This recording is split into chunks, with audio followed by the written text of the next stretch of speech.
পুর্তুজিল বলে এদেরকে, ব্রাজিল আর পর্তুগাল মিলে যারা করতে আছে এরাই এগুলো বলতেছে। অবশ্য মেসি 2টা গোল পাইলে হয়, তাইলে 10টা গোল হয়ে গেল, আর এমবাপ্পে ধরতে পারবে না।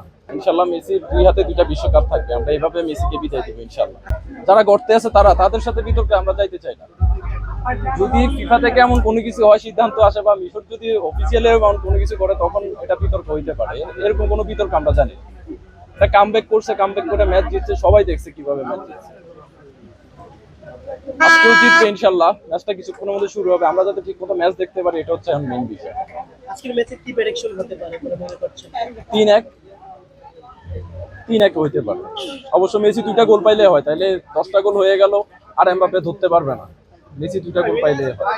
মিশরের সাথে খেলার দিন যেভাবে হতাশ করেছি, আজকে কি আর্জেন্টিনা ছিটকে পড়ার একটা আশঙ্কা আছে কিনা? না, মিশরের দিন আমরা হতাশ হই নাই, আমরা শেষ পর্যন্ত আমরা অপেক্ষা করছি। কামব্যাক করবে, অবশ্যই করছে। আর আজকে না, আমরা খুব বেশি প্রেশার নিতেছি না, প্রেশার নেওয়ার মতো ম্যাচ না। আমরা সেমিফাইনালের কথা চিন্তা করতেছি, ইংল্যান্ডের সাথে কিভাবে খেলবো, ওটা এখন আমাদের মেইন। এই যে বলছিলেন যে গর্তে যারা আছে তারা সমালোচনা, আসলে কারণ যারা করতে আছে তারা হচ্ছে পুর্তুজিল বলে এদেরকে, ব্রাজিল আর পর্তুগাল মিলে যারা করতে আছে এরাই এগুলো বলতেছে।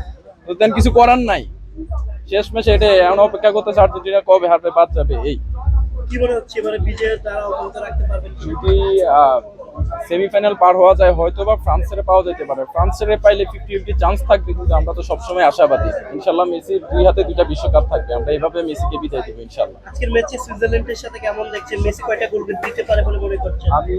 আমি তো চাই মেসি হ্যাটট্রিক করুক।